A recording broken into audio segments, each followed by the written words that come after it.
सबके सब बाहर आ जाओ, खाना तैयार है। बहू की आवाज सुनकर उसकी ननद शालिनी, पति मुकुल और ससुर मदनलाल डाइनिंग टेबल पर आते हैं, लेकिन डाइनिंग टेबल पर लगा खाना देख उन सबका मुंह बन जाता है। ओह नो, फिर से वही दाल रोटी और चावल। अरे यार, दिन में वैसे भी ढंग से खाना नहीं खाया था, इस दाल रोटी चावल की वजह से, और अब फिर से इस धरती पर भूकंप आए या प्रलय आए, लेकिन मजाल है जो जरा सा भी वर्मा परिवार के मेन्यू यहाँ से वहाँ हिल जाएं। भला हो तेरा, फिर वही दाल चावल बहू। हाँ तो आप सबको पता है दाल में कितना प्रोटीन होता है, जो आपके शरीर के लिए कितना अच्छा है। अब सब लोग मुंह सड़ाते हुए जैसे तैसे वो खाना खा लेते हैं। फिर 2 दिन बाद, वाह वाह वाह, किसी के यहाँ से लजीज चिली पनीर की खुशबू आ रही है। सही कहा बेटा, हमें तो पता नहीं ये सब कब नसीब होगा। सही कहा पापा, वैसे आज संडे है, आज तो कुछ बढ़िया बन रहा होगा अपनी रसोई में। अरे सुरभि, आज नाश्ते में क्या स्पेशल बन रहा है? जी, दाल के पराठे। हे भगवान, कभी कभी तो लगता है ये औरतें पिछले जन्म में कोई बड़ी दाल की व्यापारी रही होंगी, कभी तो हाथ धोकर दाल के पीछे पड़ी रहती हैं। सिर्फ दाल के पीछे नहीं बेटा, बल्कि दाल, रोटी और चावल के। कुछ देर बाद सुरभि सबको दाल के पराठे बनाकर परोसती है। एक बार फिर दाल देखकर सबका मन मर जाता है। ऐसे दिन हो जाता है और दोपहर को सुरभि एक बार फिर दाल चावल रोटी सबको बनाकर परोसती है। अरे ये क्या है बहू, कभी तो कुछ अलग बना लिया करो। अलग ही तो है माँ जी, देखो ना, कल चने की दाल थी, आज उड़द की बनाई है और साथ में रोटी और चावल भी है। मेरी हिम्मत मारी गई थी जो पड़ोसन गायत्री के घर गई थी, वहाँ उसने कितना कहा कि खाना खाकर जा, लेकिन नहीं, मुझे तो ये बहू के हाथ का घर वाला खाना खाना था, ये दाल चावल रोटी। चंगा भला उसने साग और मक्की की रोटी बनाई हुई थी। अगले दिन बाहर सुहाना मौसम हो रहा था और मदन जी का बड़ा मन कर रहा था चिली पनीर खाने का, इसलिए वो जानबूझकर यूट्यूब पर चिली पनीर की रेसिपी लगा देता है। चिली पनीर, ओए होए, कितना मजा आता था जब मैं ऑफिस के बाद दोस्तों के साथ चिली पनीर खाने जाता था। काश कोई चिली पनीर बनाकर खिला दे तो मजा आ जाए।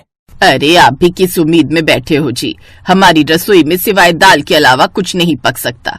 इतनी दाल तो पूरा भारत नहीं खाता होगा जितनी हम खा लेते हैं, सुबह शाम बस दाल चावल और रोटी। अरे अब रोटी बनाती है तो कभी साथ में सब्जी भी बना लिया करे। अब देखते हैं आपकी इस बात का उस पर कितना असर पड़ता है। लेकिन रसोई में खड़ी खड़ी ये सब सुनकर बहू मन ही मन हंस रही थी। बस अब तो इन्हें ऐसे दाल चावल खिलाती रहूंगी, मेरी माँ वाला फॉर्मूला तो काम कर रहा है। नई बहू थी इसलिए सब उसके हाथ का बनाया हुआ खाना चुपचाप खा लेते। फिर एक दिन, बस अब मुझसे और ये नहीं खाया जाएगा। अरे इतनी तरह की दाल तो मैंने बचपन से आज तक नहीं खाई होंगी जितनी तुमने हमें इस 8 महीने में खिला दी। हाँ, मुझसे भी नहीं खाया जाएगा और ना ही मुझसे। और मैंने एक और बार ये दाल चावल रोटी देखी तो मैं पागल ही हो जाऊंगी। हाँ तो जिसको जैसा लगे लगता रहे, लेकिन एक बात तुम सबके सब सुन लो, मुझे ये दाल चावल रोटी के अलावा कुछ बनाने नहीं आता। जिसको दाल चावल रोटी खानी है खाओ, नहीं तो कोई रोटी वाली लगा लो। ठीक है, अब से इस घर में बाई आएगी जो खाना बनाएगी, क्योंकि मुझसे अब ये दाल चावल रोटी और नहीं खाई जाती। अब वो काम वाली बाई की खोज शुरू कर देते हैं। कुछ ही दिनों में उन्हें काम वाली बाई मिल जाती है। जी बताइए, मुझे हर तरह का खाना बनाना आता है, दाल चावल रोटी सब्जी। बताइए क्या खाना है आपको? नहीं नहीं, दाल चावल रोटी का तो नाम भी मत लेना, बाकी जो मर्जी बना देना। कुछ देर बाद शन्नो सबको बढ़िया से पनीर के पराठे बनाकर खिलाती है, जिसे खाते ही वो सबको बड़ी पसंद आते हैं। वो सब एक के बाद एक 4-5 पराठे खा जाते हैं। अरे बाप रे, इनको देखकर तो ऐसा लग रहा है जैसे ये सब जन्मों के भूखे हो। वो सब शन्नो के हाथ का बना खाना खाकर बड़े खुश थे। फिर अगले दिन, आंटी जी आज तो आप हम सबके लिए इडली सांभर बना दो ना। हाँ हाँ, मैं अभी बना कर लाती हूँ। अब इडली सांभर बनाकर वो सबके लिए ले आती है। उसके आने से घर में सभी बहुत खुश थे, यहाँ तक कि बहू भी, क्योंकि उसका प्लान जो कामयाब हो गया था। वो तो अब तरह तरह का पका पकाया खाना खाती और बाकी समय घर में आराम करती रहती। ऐसे कुछ दिन बीत जाते हैं और एक रोज उनके घर की घंटी बजती है और सामने खड़ी होती है चंटो बुआ। चंटो दीदी आप यहाँ? हाँ, मैं अपने मुकुल की शादी में नहीं आ पाई थी। तुझे पता है ना, मेरे घुटनों का ऑपरेशन हुआ था और घुटने ठीक होते ही मैं निकल गई तीर्थ यात्रा पर और कुछ समय पहले ही लौटी थी, इसीलिए सोचा बहू से मिलती चलूं। ये तो बड़ा अच्छा किया जीजी, आइए आइए अंदर आइए। अब सास अपनी ननद के पैर छूती है, तभी सुरभि भी वहाँ आ जाती है और खड़ी हो जाती है। उसकी सास सुरभि को बुआ सास के पैर छूने का इशारा करती है, लेकिन वो समझ नहीं पाती। लेकिन बुआ सब समझ जाती है। अरे रहने दो भाभी, रहने दो, आजकल की बहुएं वैसे भी ये सब बातें नहीं मानती। कुछ देर बाद शन्नो चाय नाश्ता लेकर बाहर आती है। ला शन्नो, यहाँ रख दे। ये कौन है भाभी? ये हमारी नौकरानी है। क्या? तेरे और बहू के होते हुए इस घर में नौकरानी? तुम अच्छे से जानती हो मेरी इतनी उम्र हो गई, लेकिन मैं आज भी खाना खुद ही बनाती हूँ, नौकरानी के हाथ का नहीं खाती। अब अगर तुम लोगों ने नौकरानी से ही खाना बनवाना है तो मैं तो चली। अरे नहीं नहीं बुआ जी, अभी तो आप आई हैं और आप कहीं नहीं जाएंगी, भाभी है ना वो खाना बना लेगी। हाँ तो फिर ठीक है। अब सुरभि मुंह बनाती हुई रसोई में चली जाती है और बुआ को घेर कर बाकी सब घर वाले बैठ जाते हैं। ये बता बहन, तेरी तीर्थ यात्रा कैसी रही और तेरे घुटने कैसे हैं अब? बहुत बढ़िया, और तीर्थ यात्रा भी सफल रही। आपको पता है बुआ जी, आपके बिना मेरी शादी में वो रौनक ही नहीं थी। मन तो मेरा भी बहुत था बेटा आने का, लेकिन अगर तेरी बुआ का ऑपरेशन ना हुआ होता ना तो तेरी बुआ तेरी शादी में आकर इतना नाचती कि सबकी छुट्टी कर देती। रसोई में खाना बना रही बहू ये सब सुन रही थी और गुस्से में कहती है, अच्छा हुआ नहीं आई, नहीं तो ये सारा का सारा फ्लोर ही तोड़ देती। अब जल्दी से खाना लगा देती हूँ, नहीं तो पता नहीं बुआ जी को कौन सी बात पर गुस्सा आ जाए। कुछ देर बाद वो सबके लिए खाना परोसती है और इतने दिनों बाद फिर से डाइनिंग टेबल पर वही दाल चावल रोटी देखकर सबका मुंह बन जाता है। और इसी तरह अब वो फिर से तीनों वक्त दाल चावल बनाकर सबको खिलाती थी, जिससे अब घर वालों के साथ साथ बुआ भी परेशान हो चुकी थी। ये बहू जरूर कोई न कोई चाल चल रही है, तभी तो तीनों वक्त ये दाल चावल रोटी बनाकर रख देती है। लेकिन नहीं, अब कुछ न कुछ तो करना ही पड़ेगा। लेकिन सच तो ये था कि इतने दिनों से इस तरह तरह का खाना खाकर सुरभि को भी उसकी लत लग गई थी और उससे वो खुद इन 3-4 दिनों में ये दाल चावल खाकर पक चुकी थी। फिर एक दिन, माँ मैं तो मजे से पिज्जा खा रही हूँ और उन सबको फिर से वही पुरानी ट्रिक आजमा कर दाल चावल रोटी खिला रही हूँ। वैसे आपका आइडिया सही था मम्मी, नहीं तो मैं तो हर वक्त ये डोसा, इडली, आलू के पराठे, शाही पनीर सब बनाती रह जाती। अब उन सबको मैं दाल चावल खिला कर पका दूंगी, और मेरे लिए तो ये ऑनलाइन ऑर्डर है ही ना। ये सब वो अपने फोन में रिकॉर्ड कर लेती है और कुछ देर में सबको हॉल में बुलाकर सबके सामने वो वीडियो टीवी पर चला देती है। सभी घर वाले ये देखकर हैरान रह जाते हैं और अब सुरभि को अपने किए पर शर्मिंदगी होती है और वो सबसे माफी मांगती है। मुझे माफ कर दीजिए, मुझसे गलती हो गई। देख बहू, किसी भी चीज की अति एकदम बेकार होती है, इसीलिए समय रहते सुधर जा, नहीं तो कहीं ऐसा ना हो कि सब तुझसे दूर भाग जाए। नहीं बुआ जी, अब मुझे सब समझ आ गया, अब मैं कभी ऐसी हरकत नहीं करूंगी और अब सबको तरह तरह का बढ़िया खाना बनाकर खिलाऊंगी।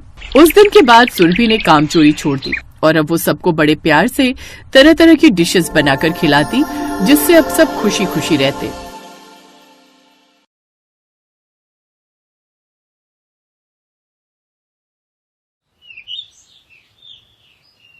जब से आशीष और स्वाति की शादी हुई थी, वो रोजाना ही आशीष को टिफिन में तरह तरह का टेस्टी टेस्टी खाना पैक करके देती थी।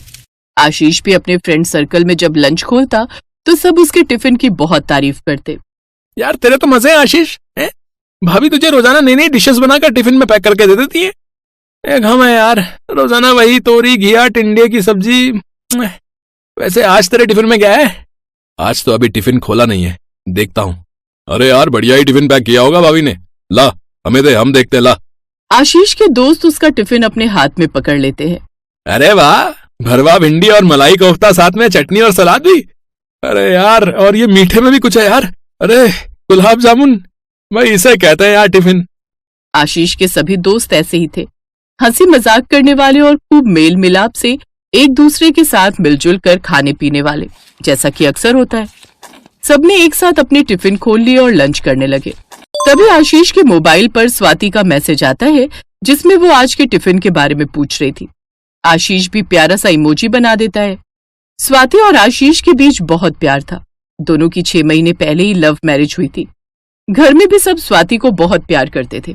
स्वाति ने शादी के बाद सबके दिलों में अपनी एक अलग जगह बना ली थी।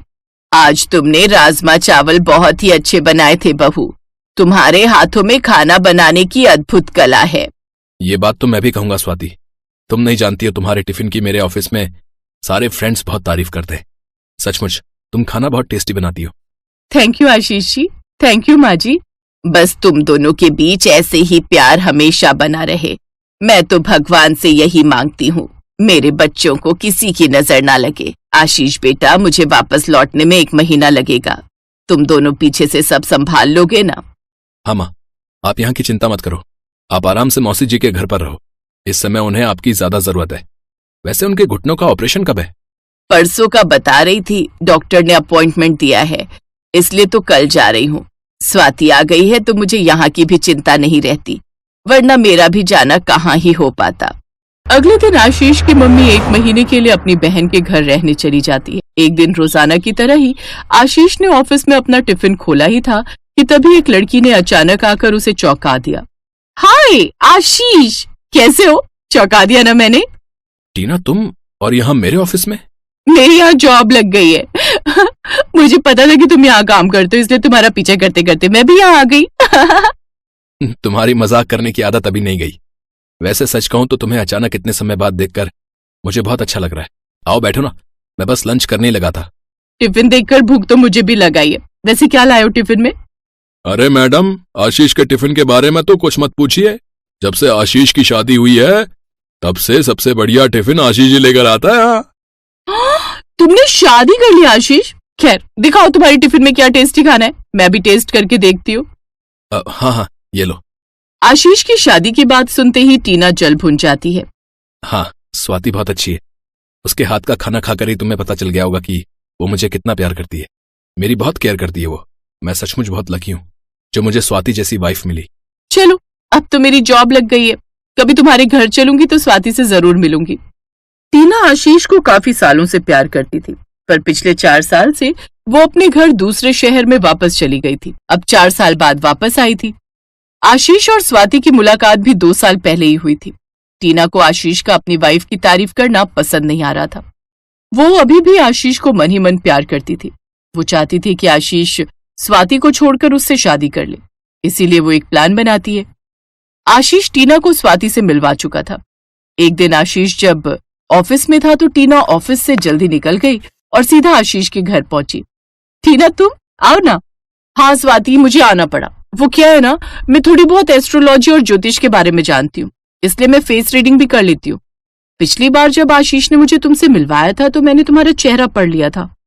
स्वाति, आने वाले 15 दिनों के बाद तुम्हारे और आशीष के बीच में एक बहुत बड़ा झगड़ा होने वाला है, और मुझे ये कहते हुए बहुत बुरा लग रहा है कि वो झगड़ा तुम दोनों के रिश्ते को हमेशा के लिए खत्म कर सकता है, क्योंकि वो लड़ाई की बात तलाक तक पहुंच जाएगी।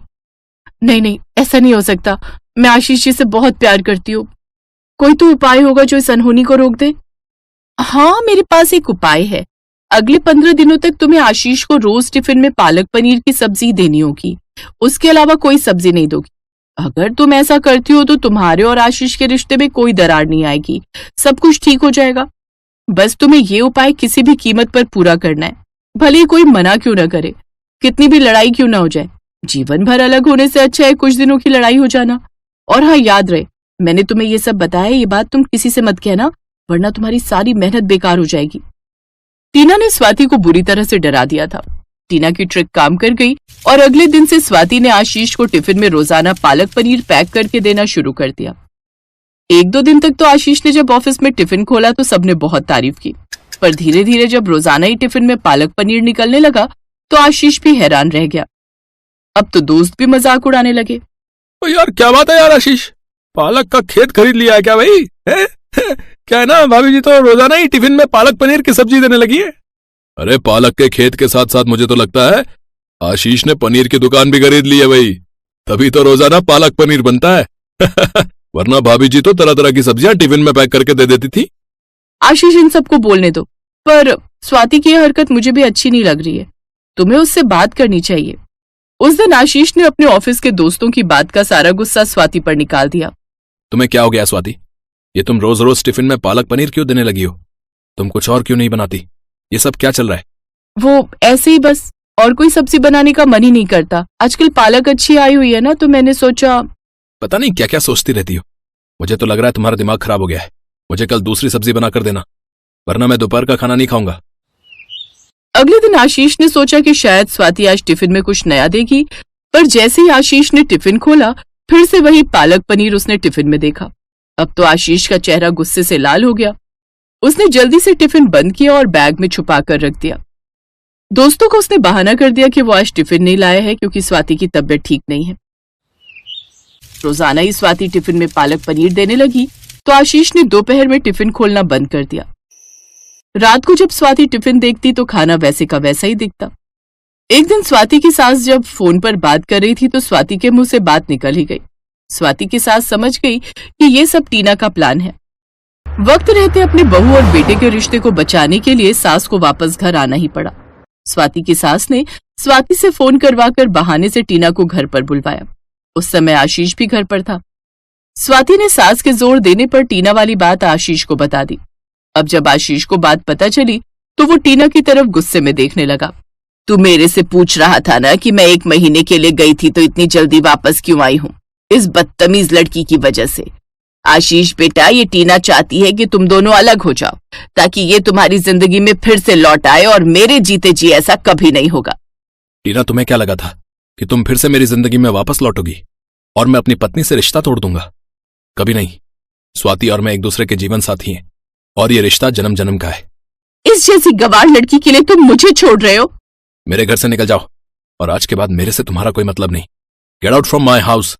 टीना, यहाँ से चली जाओ और मेरे पति से दूर रहना, वरना मुझसे बुरा कोई नहीं होगा। टीना गुस्से में पैर पटकती हुई चली जाती है। स्वाति और आशीष का रिश्ता फिर से ठीक हो जाता है। अगले दिन जब आशीष टिफिन खोलता है तो दोस्त वही पहले की तरह टिफिन पर टूट पड़ते हैं। आज आशीष के चेहरे पर एक अलग सी खुशी थी। टीना ने वो नौकरी छोड़ दी।